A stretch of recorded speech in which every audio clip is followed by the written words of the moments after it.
안녕하세요 여러분, 토비입니다. 오늘은 제가 해외 결제 시 유용한 신용카드에 대해서 좀 추천해 드리려고 하는데요. 그런 질문들이 많았어요. 어떻게 결제를 하면 좋냐? 제가 해외 결제할 때 보통 저는 신용카드를 많이 이용한다라고 말씀을 드렸었거든요. 그래서 제가 실제로 사용하는 신용카드는 어떤 게 있고, 어떤 그런 이점을 갖고 있는 신용카드가 있는지 한번 여러분들께 소개해 드리려고 하겠습니다. 그럼 한번 시작을 해볼게요. 자, 실제로 신용카드를 많이들 사용을 할 텐데요. 어떤 분들한테 좀 더 필요한지 보면, 자, 실제로 해외에서 물건을 구매하는 저처럼 실제로 물건을 구매하시는 분들, 이렇게 신용카드를 많이 이용하실 거고요.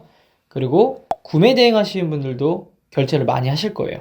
직구하시는 분들, 해외에서 아니면 유럽, 미국에서 물건을 직구하시는 분들도 신용카드 결제를 많이 하실 텐데요. 그런 분들에게 조금 도움이 되는 카드는 어떤 게 있는지 제가 한번 말씀드리도록 할게요. 제가 알리바바닷컴 여러분들 강의할 때 저는 실제로 결제 수단을 신용카드라고 말씀을 드렸었거든요. 여러 가지 이유가 있겠지만 그 중에 가장 큰 거는 일단은 저희가 처음 거래하는 업체이기 때문에 신용이 없잖아요.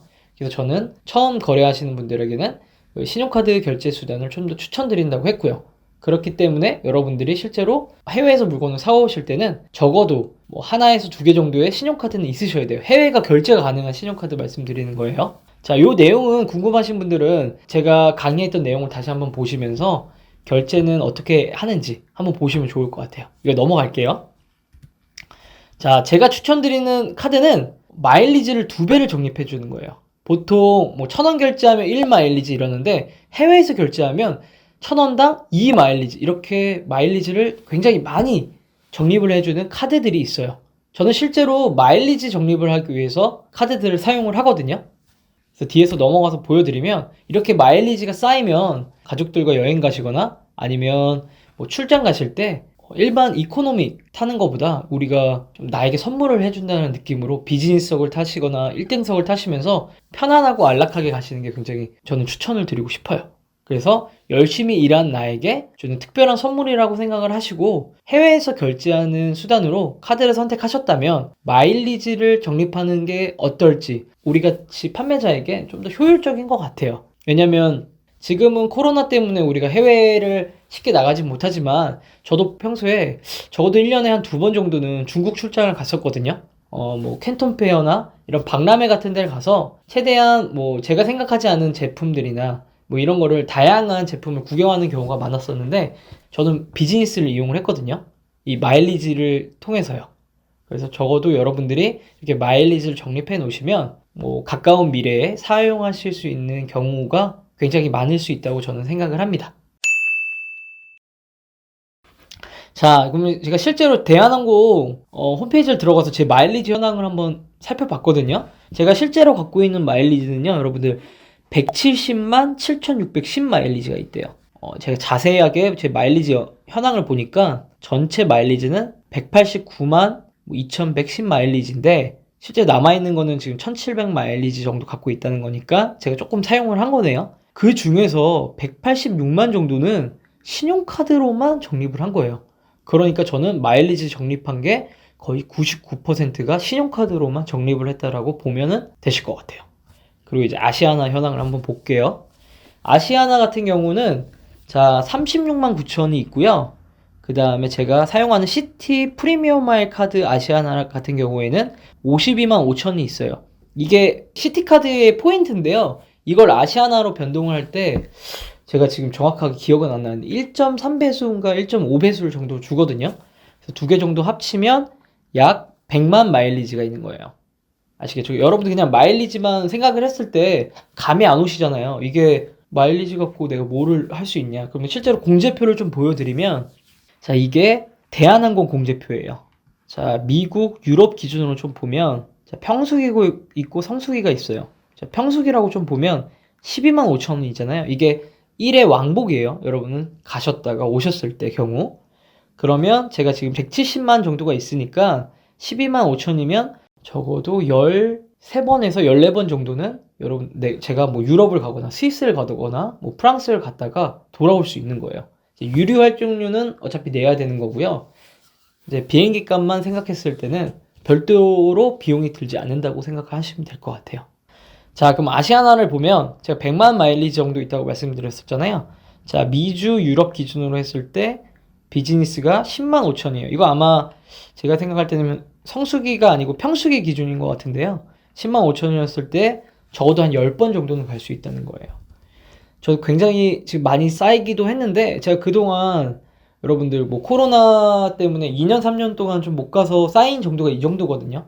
그러니까 여러분들이 실제로 해외에서 결제를 하시면 단돈 1,000원만 결제해도 이 마일리지가 주는 거잖아요. 이게 금액으로 산출하면 뭐 비용이 아시아나냐 대한항공이냐에 따라서 좀 차이가 있지만 그래도 굉장히 쏠쏠하게 여러분들이 마일리지를 적립할 수 있는 방법 중에 하나라고 보시면 좋을 것 같아요. 자, 그러면 어떤 신용카드를 제가 실제로 사용하는지를 좀 보여드릴게요. 저는 3가지 신용카드를 사용하고 있는데요. 첫 번째는 이제 이 롯데 스카이패스 드림 더 드림 카드라는 마일리지예요. 1,000원당 1마일리지, 해외 결제 시 1,000원당 2마일리지. 그렇죠? 그리고 요 국민카드는 이것도 동일하게 대한항공인데요.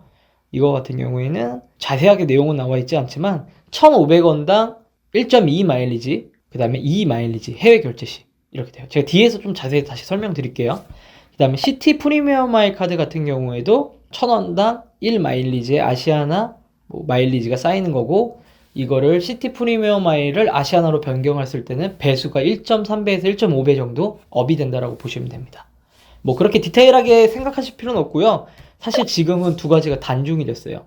시티 프리미엄 마일 카드와 더드림 스카이패스 카드는 단종이 돼서 더 이상 여러분들이 카드를 만드실 수가 없고요. 제가 이 단종된 카드를 제외하고 제가 만약 여러분들이라고 했을 때 그렇다면 어떤 카드를 추천드리면 좋을까라고 제가 좀 정리를 해봤거든요. 좀 보면서 말씀드리도록 하겠습니다. 자, 먼저 카드를 결정하기 전에 여러분들이 항공사를 사실 정하긴 해야 돼요. 좀 더 대한항공의 비중을 좀 더 둘지 아니면 아시아나 항공에 좀 더 비중을 둘지 이렇게 좀 고민을 하실 필요가 있어요. 제가 생각할 때는 카드를 2개를 별도로 두셔서 함께 사용하시는 게 가장 좋은 방법이라고 생각을 합니다. 그래서 좀 더 비중을 뭘로 둘지는 좀 고민을 해보시고요. 웬만하면 2가지의 항공사를 같이 마일리지를 적립하겠다라고 생각하시는 게 좋을 것 같아요. 2가지 항공사를 기준으로 신용카드를 정리해서 좀 보여드릴게요. 자, 먼저 대한항공에 대해서 말씀드리면 저의 산정 기준은 일단 연회비가 좀 저렴해야 되는 겁니다. 그래서 일단은 연회비가 저렴하지만 마일리지 혜택이 좀 좋은 겁니다. 자, 대한항공 먼저 보면 스카이패스 롯데 아멕스 카드라는 게 있어요. 이것도 1,000원당 최대 2 마일리지. 최대 2 마일리지는 해외 기준입니다. 국내에서는 1,000원당 1 마일리지예요. 해외 결제만 2 마일리지를 주는 거고 연회비는 2만 원입니다. 자, 그리고 2번째 카드는 제가 실제로 지금도 사용하고 있는 국민카드고요. 핀테크 대한항공 국민카드라고 보시면 되고요. 연회비는 25,000원이고요. 마일리지는 1,500원 기준으로 1.2 마일리지 국내, 그리고 해외 기준으로 1,500원 기준 2 마일리지가 와요. 그냥 이렇게 봐서는 좀 구별이 잘 안 가시잖아요. 얼마나 주는지 제가 표로 좀 정리를 했는데요. 자, 마일리지를 1,000원으로 계산을 할게요. 국민카드 같은 경우에는 1,500원당 마일리지를 주기 때문에 산출하는데 여러분들이 헷갈리실 수가 있거든요. 자, 그래서 롯데 스카이패스 아멕스 같은 경우는 연회비 2만원에 자, 기본 1마일리지, 해외 2마일리지. 이건 1,000원 기준으로 하기 때문에 딱 떨어져요. 그리고 국민 핀테크 대한항공 같은 경우는 연회비 25,000원에 1,000원 기준으로 했을 때 국내는 0.8 마일리지를 주고요. 해외 기준으로 1,000원 기준으로는 1.3 마일리지를 줍니다. 봤을 때 내가 어떤 거를 할지 여러분들이 선택하시면 돼요. 당연히 롯데 스카이패스 아멕스가 훨씬 더 좋아 보이죠?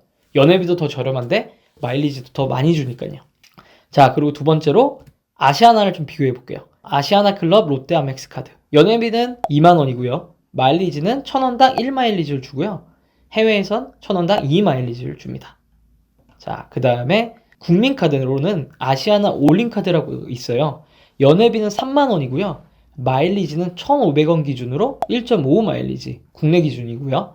해외 기준으로는 3 마일리지를 줘요. 1,500원 기준으로요. 자, 이거를 다시 표로 정리를 해봤을 때 롯데 아시아나 아멕스 같은 경우에는 연회비 2만원, 1,000원 기준으로 했을 때 1마일리지, 해외는 2마일리지 동일하고요. 국민 아시아나 올림은 아까 1,500원 기준이었으니까요. 연회비는 3만 원, 그리고 기본 국내는 1마일리지, 해외는 2마일리지. 동일하네요. 근데 눈으로 봤을 때 연회비가 롯데가 더 저렴하기 때문에 롯데를 선택하는 게 좀 더 좋죠. 그러면 제가 이제 네 가지 카드를 함께 표로 만들어서 좀 보여드릴게요. 자, 1,000원 기준으로 했을 때 여러분, 자, 스카이패스 아멕스, 롯데 스카이패스 아멕스와 롯데 아시아나 아멕스가 확실히 좋아 보이죠? 연회비도 2만 원밖에 안 되니까요. 그리고 마일리지도 훨씬 더 주고요. 국민 아시아나 올림 같은 경우에는 마일리지는 동일하지만 연회비가 3만 원이어서 만 원을 더 부담해야 되기 때문에 롯데 아시아나 아멕스가 더 좋아 보이긴 해요. 하지만 선택을 할 때는 저라면 이렇게 두 가지를 선택할 것 같아요. 자, 롯데 스카이패스 아멕스 그리고 국민 아시아나 올림 카드요. 왜냐면 카드가 여러분들 우리가 한도가 정해져 있어요. 롯데 카드가 두 가지가 좋아요. 롯데 스카이패스 카드가 좋고 롯데 아시아나 클럽 카드가 좋긴 한데 둘 다 사용하다 보면 여러분들 한도가 아무리 최대치로 올려도 우리가 5천만 원 정도가 거의 최대치거든요. 물건을 그만큼이나 많이 사요 라고 할 수는 있지만 여러분들이 사업이 너무 더 잘 돼서 더 커지실 수도 있잖아요. 그러니까는 한도가 그 이상으로 넘어갈 수 없다고 하면 두 가지 카드를 사용을 하는 게 조금 한계가 있거든요. 어차피 같은 카드 사기 때문에 여러분들의 한도는 딱 정해져 있기 때문에요. 그래서 만약에 저라면 카드를 새로 만든다고 하면 저는 카드사를 서로 다르게 해서 하나는 롯데카드, 하나는 국민카드를 사용해서 별도로 사용을 할 것 같습니다. 그래서 롯데카드는 대한항공만 마일리지를 적립을 하고요. 그 다음에 국민카드에선 아시아나 마일리지를 적립을 하면서 좀 더 비중을 이렇게 양분을 할 것 같아요. 그래서 이 표를 보시면 롯데 스카이 아멕스를 사용해서 2만 원을 사용하게 될 거고 국민 아시아나 올림카드를 사용하셔서 연회비는 1년에 5만 원이 드실 거고요. 여러분들이 사용하시는 해외 마일리지는 무조건 1,000원당 2마일리지씩 가져가실 수가 있어요. 자, 각각 이제 카드가 꼭 해외 결제만 이 마일리지 주는 거는 일단은 기본이고요. 카드사마다 사이트 들어가셔서 여러분들이 어떤 부가적인 기능이 있는지 좀 더 살펴보실 필요가 좀 있어요. 예를 들어서 커피를 샀을 때 마일리지를 또 더 주는지 아니면 대중교통을 이용하는데 마일리지는 어떻게 되는지 별도의 기준은 제가 별도로 말씀드리진 않을게요. 왜냐면 저의 오늘 강의의 내용은 해외 시 결제하는 신용카드에 대해서 말씀드리는 거기 때문에 부가적인 서비스는 여러분들이 카드를 실제로 선택하기 전에 한번 사이트를 들어가 보셔서 자세하게 한번 살펴보시는 건 좋을 것 같아요.